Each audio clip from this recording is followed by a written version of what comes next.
Aleluya.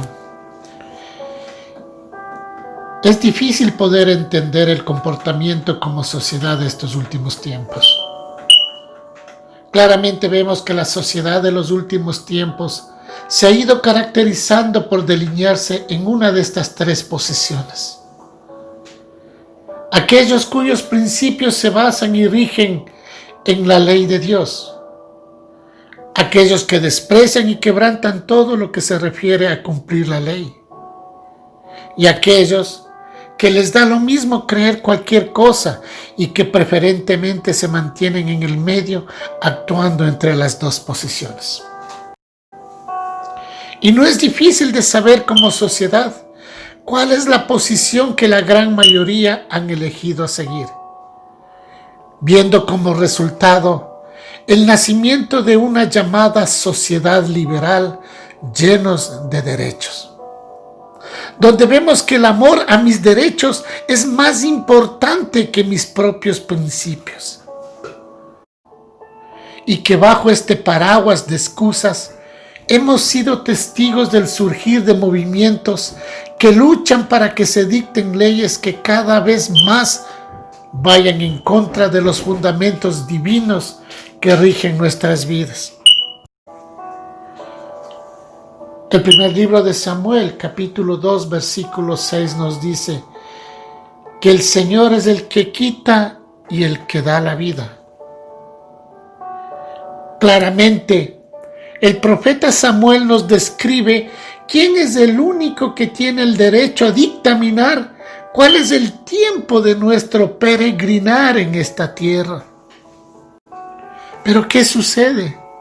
Hoy en día vemos cómo el hombre actúa a ser Dios, tomando decisiones que únicamente le corresponden al Supremo Dios.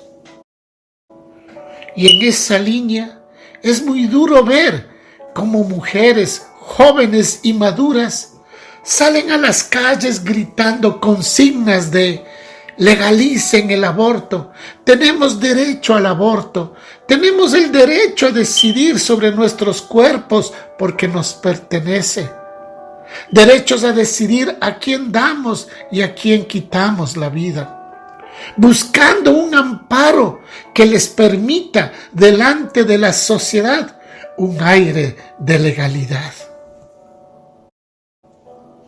Notando algo, que la mayoría de mujeres jóvenes que hoy luchan por el derecho a abortar, en un momento dado, en un futuro no muy lejano de sus vidas, se convertirán en madres, dulces y tiernas madres, donde bajo la mirada atenta de sus cuidados ante cualquier signo de peligro hacia sus niños, reaccionarán como leonas enfurecidas por salvaguardar la integridad de ellos, aún a costa de sus propias vidas.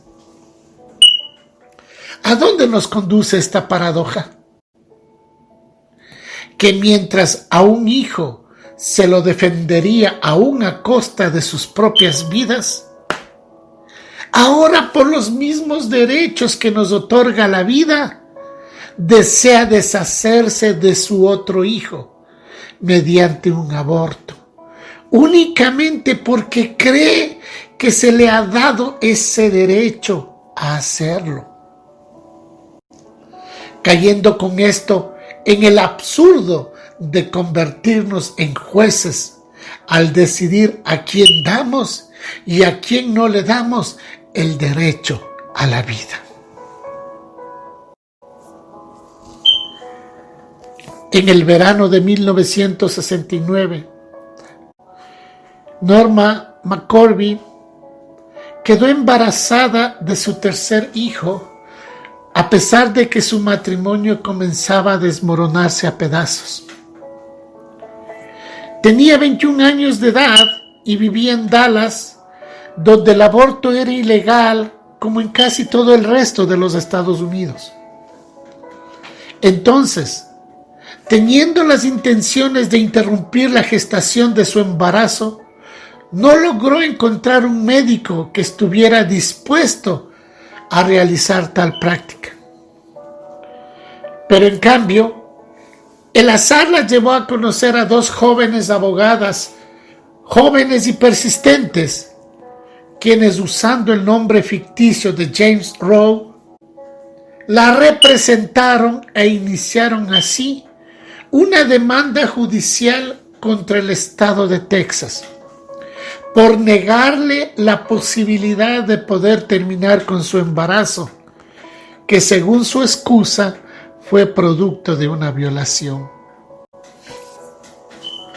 En 1973, la Corte Suprema de Justicia de los Estados Unidos se pronunció sobre el caso, dictaminando que la mujer tenía derecho constitucional para llegar a decidir en forma voluntaria, sin injerencia del Estado, si continuar o terminar con su embarazo.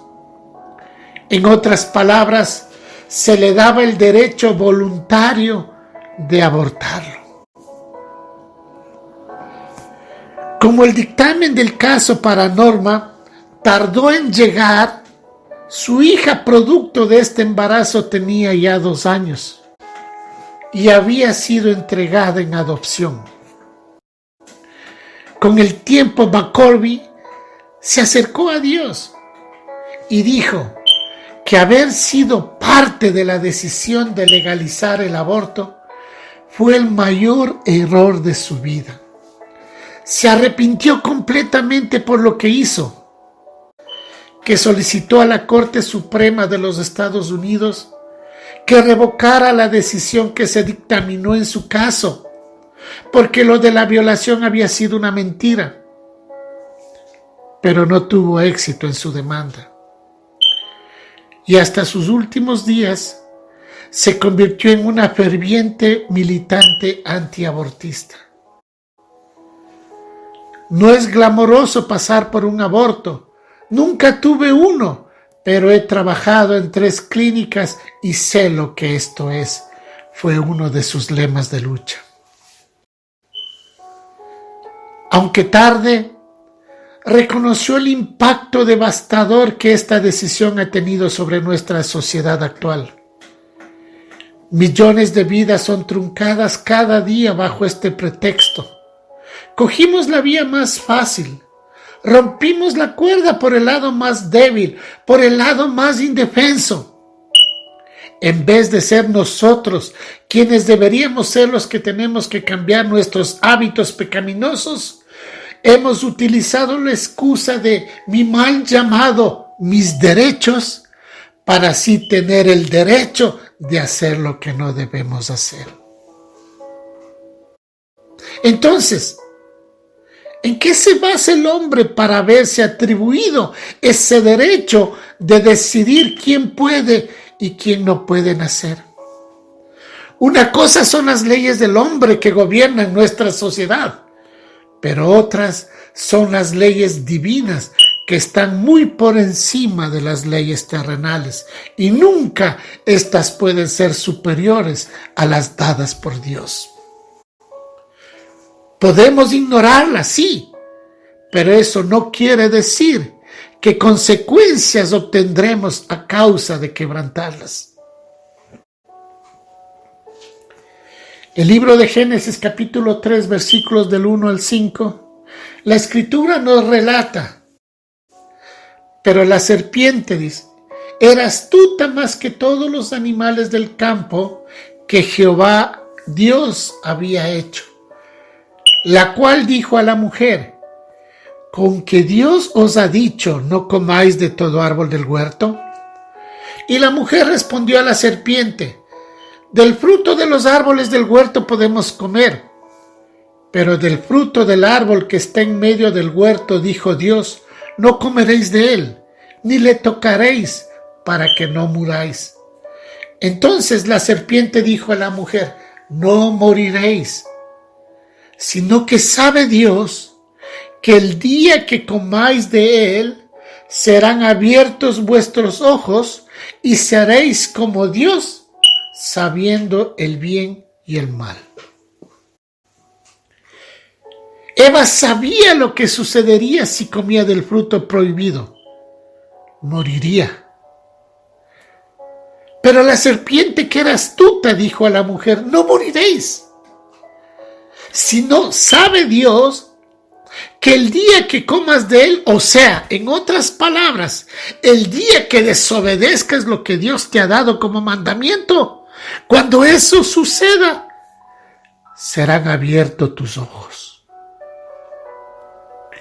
Y cuando la Biblia describe cómo sus ojos fueron abiertos, la consecuencia no fue únicamente que se dieron cuenta que estaban desnudos en el huerto del Edén, sino que desde ese momento Adán y Eva dejaron de ver la misma plenitud de Dios.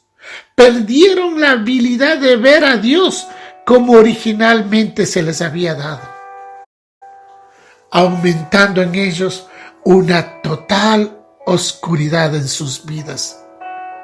Ellos abandonaron su presencia y sus ojos fueron abiertos a la visión del mundo, a lo que reinaba en él.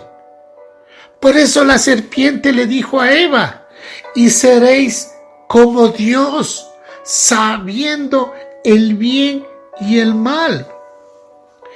En otras palabras, la serpiente le dijo a la mujer que tendría la capacidad de decidir por sí sola lo que hoy conocemos como derechos, a decidir qué es bueno y qué es malo, actuando como Dios. ¡Tremendo! Y es eso lo que nuestras generaciones están viendo en estos últimos tiempos. Corrientes que quieren decidir por los demás qué es lo bueno y qué es lo malo, y queriéndonos obligar a base de leyes que pensemos como ellos piensan. En otras palabras, actuando como dioses, decidiendo sobre la vida de los demás, quiénes deben y quiénes no deben nacer, porque ese es mi derecho. El aborto es uno de los tantos males que han venido sobre la humanidad. Y mientras más infringamos las leyes de Dios, más duras serán las consecuencias que nos sobrevendrán. McCorvey tuvo la oportunidad de arrepentirse de lo que hizo. Y eso es lo que nuestro Señor Jesucristo está esperando de nosotros. El que tiene la autoridad sobre la vida y la muerte, pacientemente nos está llamando para que también nosotros nos beneficiemos de esa misma oportunidad. No nos acusa, solo quiere que nos arrepintamos. Reconozcamos nuestra condición ante Él, que nos acerquemos tal como somos, porque Él nos conoce, Él conoce que somos pecadores, pero Él nos dice: ya pagué el precio por ellos, así que ya no tenemos por qué seguir viviendo en oscuridad. Arrepintámonos de nuestros pecados y convirtámonos de nuestros malos caminos para que la luz verdadera ilumine nuestros ojos de nuevo, sacando de ellos toda oscuridad que nos lleva a corrompernos en este mundo. Ayúdanos, Señor, a que nuestra fe no decaiga y que cada día seamos parte de aquellos que hemos decidido seguir y guardar sus mandamientos como nuestra forma de vida. Aleluya. Aleluya. Ayúdanos, Dios mío. Dios les bendiga.